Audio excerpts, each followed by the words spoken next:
Oke guys, welcome back to Daily Charting with Toshi, di mana kita akan daily chart your favorite cryptocurrencies. Dan kita masuk ke DJWT sesi pertama, di mana di sesi pertama ini kita akan lebih fokus ke Bitcoin, Ethereum, dan juga ke macroeconomics ya.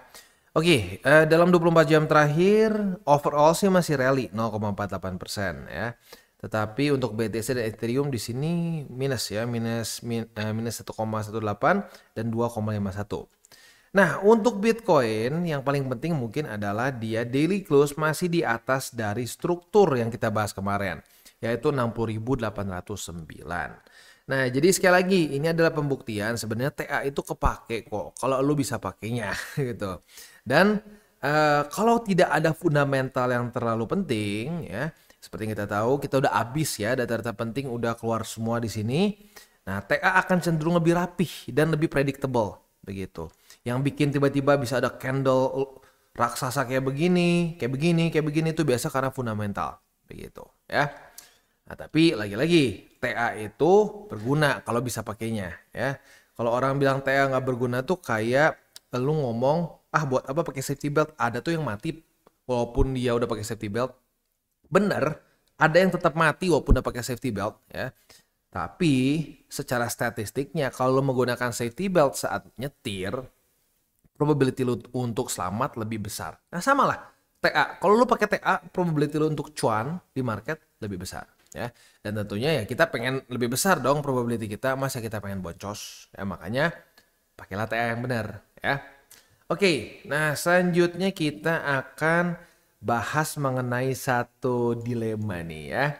Jadi kalau secara dilema di weekly ya, ini bisa terjadi pemecahan struktur ya. Kalau sampai 2 hari lagi ke depan tuh hari Senin lebih tepatnya, weekly close-nya seperti ini. Kenapa? Karena kalau weekly close-nya di atas dari 55.700 ya 800 lah kalau kita bulatkan ya. 55.800 itu artinya struktur lower low, lower high, lower low, lower high pecah, mulai terbentuk suatu higher low. Percis kondisinya kayak di sini dan lo bisa lihat saat pecah struktur apa yang terjadi, bisa reversal ya. Nah tapi baik lagi kita nggak bisa ngedukun reversalnya bisa setinggi apa, apakah akan cukup untuk membuat Bitcoin lanjut ke atas atau tidak, karena pada faktanya sudah beberapa kali Bitcoin pecah struktur reversal tapi ujung-ujungnya nggak kuat untuk sampai ke new all time highs gitu ya. Jadi cukup menarik nih ya, weekly close dalam 2 hari ke depan akan seperti apa. Dan ingat, dalam 2 hari banyak hal bisa terjadi ya. Sedikit ngerime itu ya. Oke, jadi itu ya. Ini mungkin kalau sampai weekly close di atas dari sini, ini adalah duel antara weekly close yang membuat pecah struktur atau death cross yang baru saja terjadi ya. Dan tentunya kalau kita lihat secara statistically speaking, saat terjadi death cross itu banyak orang yang salah kaprah ya. Orang banyak yang gini nih, udah turun, udah ngedam dulu, death cross udah mati nih. Kita cut loss nih. Justru seringkali saat death cross malah rally. Itu sesuai pembahasan yang kita bahas kemarin ya. Buat lo yang pengen lihat detailnya silahkan bisa ke DCWT sesi kedua kemarin ya. Kita bahas death cross rally. Tapi intinya setelah dia udah rally, nah pertanyaannya adalah apakah dia akan reject dan lanjut lagi trennya ke bawah atau reclaim. Kita ambil beberapa contoh. Kalau kita lihat di sini ada contoh di mana dia bisa reclaim. Ini terjadi di 2023 ya. Di mana death crossnya tuh di sini ya. Death cross sempat ada rally sedikit ya, tapi nggak terlalu signifikan. Udah gitu dia reject MA20 turun, tetapi udah gitu pelan-pelan berhasil menembus. Nah ini adalah death cross yang malah membawa rally ya. Tapi kita harus take it with grain of salt because di masa-masa ini hype dari ETF spot mulai keluar ya. Jadi kita bisa argue ini maybe safe by fundamentals gitu. Tapi ada buktinya, bisa aja udah terjadi death cross, rally, pelemahan, udah gitu rally lagi, itu bisa ya. Tapi jangan lupa juga death cross bisa juga seperti di sini nih. Sudah terjadi death cross, kita lihat waktu death cross malah rally. Rally ini nggak sampai ke MA50, MA20 juga kehajar dan dump lagi ya. Jadi itu pun bisa terjadi ya. Nah, makanya kita jangan jadi dukun karena gini, ini kebiasaan buruk yang sering kali dilakukan oleh orang-orang. Death cross paten, BTC akan sampai ke angka 30.000. Nah, kok bisa cuma dari death cross bisa tahu sampai 30.000? Ya itu sama aja kayak apa ya? Lu bangun pagi gitu ya, lu ngopi terus lu ngerasa wah seger nih, oke gue sampai umur 70 akan kuat. Waduh itu terlalu ekstrim gitu ya, statement yang terlalu ekstrim dan belum ada pembuktian. Death cross itu benar lebih bearish, tetapi seringkali orang tuh bikin satu prediksi-prediksi yang terlalu kebablasan gitu. Wah ini bearish maka akan sampai angka ekstrim. Nah kenapa bisa seperti itu? Karena manusia itu memang makhluk ekstrim. Bullish banget, bearish banget. Coba ya, gue penasaran nih. Lo kan ada yang suka ngomong ke gue nih. Ya bang, dulu waktu zaman lu di sini udah ngingetin resiko resesi. Yang lain kan pada bullboy tuh bilangnya bakal sampai ke 100.000, new all time high, hajar terus. Pokoknya mirip-mirip kayak di sini deh bang katanya ya. Nih kayak di sini bang katanya ya. Nah, padahal fundamentalnya nggak ngomong kayak gitu. Nah, coba lu cek orang-orang yang sama, apakah sekarang menjadi sangat bearish atau tidak. Nah, seringkali orang yang ultra bullish saat skenario mereka terbatalkan atau gagal, mereka akan berubah menjadi ultra bearish. Jadi dari ultra bullish jadi ultra bearish. Itu seringkali terjadi ya. Karena memang manusia itu adalah makhluk yang ekstrim begitu ya. Nah, selanjutnya kita akan geser dulu ke news. Ini news datang dari US. Ini overall sih not a good news ya. Dimana FTX yaitu exchanger yang ya kalau di cycle kemarin pasti tahu ya. Ini salah satu penyebab market tambah merah merona. Dia baru saja diberikan diberikan bukan tugas ya, disuruh lah. Intinya sih dia udah sama court disuruh bayar customer sebesar 12,7 miliar US dollars. Nah, FTX ini kan exchanger ya, berarti aset yang bertahan apa? Ya kripto. Nah, ini tergantung nih. Kalau ini digoreng abis-abisan, ya market bisa ngedam begitu. Tapi kalau digoreng, kalau pure just numbers, coba ya kita kita berspekulasi. Andaikan 12 miliarnya ini biar gampang semuanya BTC deh ya. 12,7 miliar sementara market cap Bitcoin 1,2 triliun. Triliun sama berapa tadi? Triliun sama 12,7 miliar. Ini tuh kayak ludah di laut. Ya. Tapi kalau digorengnya luar biasa, ya ini bisa membuat market cap sebesar ini pun turun. Gitu. Wah diingetin terus. Wah lihat nih, dibikin orang takut gitu. Nah jadi itu. Apakah bisa buat ngedrop atau enggak? Ya baik lagi tergantung media, tergantung para ya bisa dibilang para pengontrol media lah lebih tepatnya. Apakah dia mau ngegoreng ini habis-habis atau enggak ya. Dan bukan cuma itu aja, kemakan atau enggak sama ya rakyat-rakyat seperti kita. Karena lagi-lagi kalau nggak kemakan ya bisa aja nggak guna begitu ya. Jadi ini satu risk yang harus kita pikirkan ya. Next, kita geser ke economic calendar. Hari ini nggak ada apa-apa. Besok juga hari Minggu nggak ada apa-apa. Minggu depan nih, harusnya minggu depan tuh udah ada beberapa data penting seingat gue ya. Akan ada PPI ya, ini penting nih. PPI di hari Selasa ya. Lalu akan ada juga, apalagi sih? CPI, wah ya udah minggu depan pokoknya rame lah ya. Oke. Tapi tenang, hari ini kita istirahat dulu sama besok ya. Jadi data-datanya nggak terlalu ekstrim ini banget lah, nggak ada ya data-data yang penting. Jadi bisa lebih fokus ke TA ya. Oke, balik lagi ke TA. Untuk TA kita bisa di sini indeks dolar.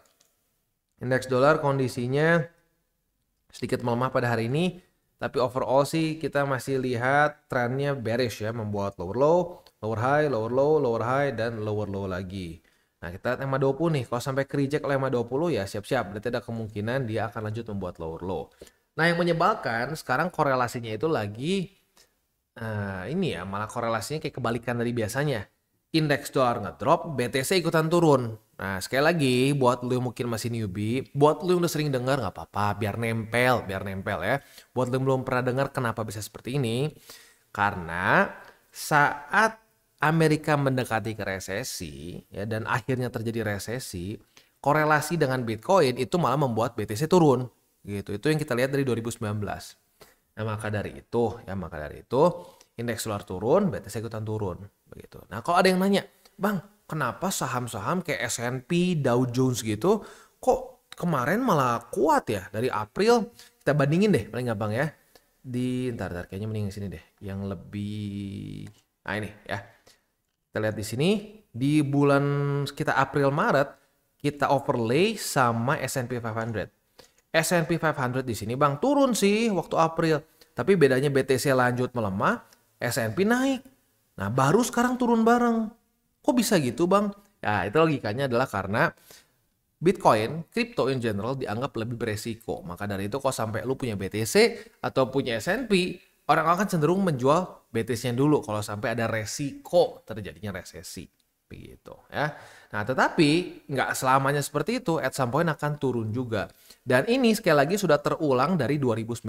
Buat lu yang sudah dengerin kita dari April Maret, pasti udah sering banget dengerin data ini ya. Dimana ya lu bisa lihat sendiri, sama, lihat. BTC melemah dulu, melemah. Sementara S&P naik. Akhirnya bersamaan drop waktu terjadi resesi, begitu. Apakah kali ini akan sama persis? Enggak, kita nggak bisa bilang bakal sama persis. Tetapi yang kita bisa lihat adalah pada faktanya S&P 500 cenderung akan lebih bertahan di masa-masa ya tepat lah ya, di masa-masa yang Amrik ini bingung masuk resesi atau enggak, begitu ya. Oke, overall seperti itu. Next kita akan lihat dulu apa lagi ya? Kayaknya udah sih ya. Oh, mungkin sekarang masuk sedikit ke wejangan lah ya. Wejangan ini terutama untuk para newbies, dan ini nggak ada hubungan sama TA dan fundamental sama sekali, tapi lebih ke mindset ya. Nah, jadi kalau gue lihat social media ini sebenarnya satu hal yang baik ya, baik karena kita bisa bersosialisasi dengan teman-teman kita dan seterusnya. Nah, tapi pada faktanya influence buruk itu seringkali terjadi bukan dari circle kita ya, maksudnya dari social media itu bukan dari teman-teman kita sendiri, tapi dari mode explore kita ya, dimana kita ngelihat artis, dimana kita ngelihat influencer gitu ya, dimana itu membuat kita merasa bahwa wah, kita ini kok biasa aja ya, kok kita begini-begini aja ya. Itu influencer A, influencer B kemarin dari Jepang, sekarang di Tokyo, kemarin di Jepang, sekarang di Turki, sekarang wah gila Bang, gua hidup kok ampas banget ya. Hati-hati, ingat ya, saat kita membandingkan hidup kita dengan orang lain, disitulah the death of happiness, kematian dari kebahagiaan kita. Ingat, ini salah satu filosofi stoik yang selalu gue pegang ya. Kita itu yang bertanggung jawab atas happiness kita sendiri, dan kita yang bisa kontrol gitu. Dan kita harus punya namanya cheap pleasures ya, atau kebahagiaan yang murah gitu. Dengan cara apa? Dengan cara kita actually living at the moment. Kita benar-benar enjoy begitu. Ini kayak salah satu hal yang gue selalu ingat satu ngomong. Dia setiap kali minum kopi tuh kayaknya luar biasa enak ya. Mau kopi ABC, mau Starbucks, mau apapun ya, dari paling low end sampai high end, kopi dia itu selalu enjoy it to the fullest ya. Nah, gue tanya, kenapa lu bisa enjoy-nya kok kayaknya sama aja kopi ABC sama Starbucks? Dia bilang, ya karena gue actually enjoying the moment. Gue gak mikirin orang lain. Oh, gue cuma bisa minum ABC. Oh, atau gue hari ini cuma minum A, B, dan seterusnya. Oh, kalau Starbucks boleh happy. Kalau kayak gitu, kita menjadi budak dari barang-barang itu. Kita menjadi budak dari pleasures kita. Dan itu bahaya. Apalagi kalau kita udah kebiasaan. Misalkan kita kebiasaan maksain nih. Wah, teman-teman gue nongkrong terus nih. Nongkrongnya misalkan di kafe-kafe mahal terus nih. Wah, gue gak bisa nih. Gue harus ikut. Nah, jadi lu cuma happy kalau nongkrong di kafe mahal. Sementara kalau lu cuma nongkrong di tempat biasa gitu ya, atau di warteg, lu merasa hidup tuh kayak sengsara. Nah, itu semua di otak lu. Padahal dulu lu sebenarnya happy-happy aja di warteg. Nah, itu ingat ya, saat kita mulai membandingkan hidup kita sama orang lain, disitulah kebahagiaan kita mati ya. Oke, takut kepanjangan, langsung aja kita masuk ke buy limit. Tetapi sebelum kita masuk ke buy limit, seperti biasa gue akan disclaimer bahwa semua konten dari TCI bukan financial advice. Ini semua bentuknya adalah edukasi ya. Lalu bagaimana cara untuk mendukung TCI? Ada banyak caranya. Lu bisa like our video, bisa share our video, atau juga bisa menggunakan link referral kita di bawah. Dan sekarang kita akan dengar lu pesan-pesan dari sponsor kita pada hari ini. Oke, today's video is brought to you by Bybit. Dimana di Bybit ini kita bisa melakukan berbagai macam hal ya, mulai dari yang newbie sampai yang sudah advance. Buat mungkin lo merasa bahwa aduh bang, gue masih nggak ngerti nih TA, gue masih nggak ngerti charting dan seterusnya, tapi pengen akumulasi, pengen DCA murni, bisa lo tinggal masuk ke sini one click buy, dimana lo bisa pilih lo mau pakai apa ya fiatnya, lo tinggal pilih juga asetnya apa ya. Misalkan lo pengen akumulasi BTC, misalkan setiap hari Senin jam 7 pagi, misalkan gue pengen akumulasi BTC sebesar 100.000 rupiah misalkan ya, lu bisa langsung lakukan di sini. Bisa peer to peer, bisa Dana, Bank BRI dan lain-lain. Ini gila ya, bisa pakai BCA Mobile dan seterusnya. Jadi Bybit ini memang cocok banget buat orang-orang yang tinggal di Indo ya, bisa langsung pakai bank-bank yang memang sudah biasa kita pakai di Indo ya. Nah, buat yang intermediate sampai advance juga di sini ada spot, nah, dan juga ada leverage tokens, dan tentu juga ada derivatives trading, di mana kita bisa menggunakan kontrak yang USDT maupun USDC. Jadi di sini lo bisa pakai USDC ya, karena nggak semua exchanger bisa menerima untuk futuresnya pakai USDC ya. Dan tentu juga lo bisa earning bunga juga dari kripto lo dan lain-lain. Dan tentu juga di sini kita bisa melakukan copy trade ya, di mana copy trade dari Bybit ini sudah cukup terkenal ya, dan kita bisa mendapatkan keuntungan juga. First copy trade kita bisa ada protection 100 USDT loss coverage ya, dan seterusnya ya. Jadi buat lo yang tertarik bisa silakan pakai, klik di link referral kita di bawah. Dan kita masuk ke Bitcoin ya. Untuk Bitcoin buy limitnya technically yang di 60.809 masih bertahan ya. Jadi untuk sekarang buy limitnya harus sudah kena nih 60.809. Buy limit kedua cukup jauh di bawah di angka 56.571, dan yang ketiga di 52.297. Itu kurang lebih untuk posisi spot di Bitcoin ya. Nah, kalau masih ada yang nanya, "Bang, kita 50% atau balik lagi 25?" Kita 50 ya, tetap 50. Kenapa? Karena sudah kena daerah 50%. Ini jadi sistemnya tuh kalau udah nyemplung nggak bisa balik lagi gitu ya. Jadi misalkan nih, nyemplung ke 50%, ya udah sampai atas 50. Ini nyemplung ke 75%, ya tetap walaupun dia misal bounce gini dan ke atas, tetap jadi 75% gitu. Kenapa? Karena market kadang-kadang bisa seperti ini. Dia udah sampai ke titik tertentu, cuma nge-wick pun dia udah satisfied with that. Makanya kita nggak ngecilin lagi peluru begitu ya. Nah, selanjutnya untuk Ethereum. Untuk Ethereum kita bisa di sini dia berbeda kasusnya dengan Bitcoin, dan dia jebol ya, daily close di bawah dari 2617. Oh, sorry, tadi posisi kelewat, sorry. Posisi futuresnya ya, posisi futuresnya kita punya posisi long sekarang di Bitcoin ya. Karena sudah terjadi retest 1, retest 2 di 60.809. Nah, posisi long kita ini target TP-nya di EMA 50 atau di EMA 200 ya. Oke, balik lagi ke Ethereum. Untuk Ethereum kita bisa di sini sudah terjadi retest pertama di 2617 sebagai resisten. Apabila besok pagi jam 7 daily close-nya masih di bawah dari 2617, kita bisa limit posisi short. Retest kedua otomatis kebuka posisi shortnya, dan target TP kita di angka 2464 ya. Itu untuk posisi futures. Untuk posisi spotnya berarti masih ada di 2464, 2419, dan di 2363. Itu untuk posisi spot di Ethereum ya.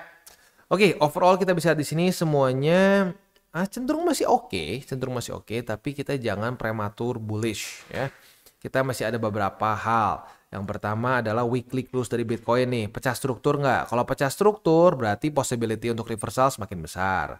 Tapi masih ada 2 hari, jangan ngedukun. Kita lihat aja, kita bereaksi terhadap market.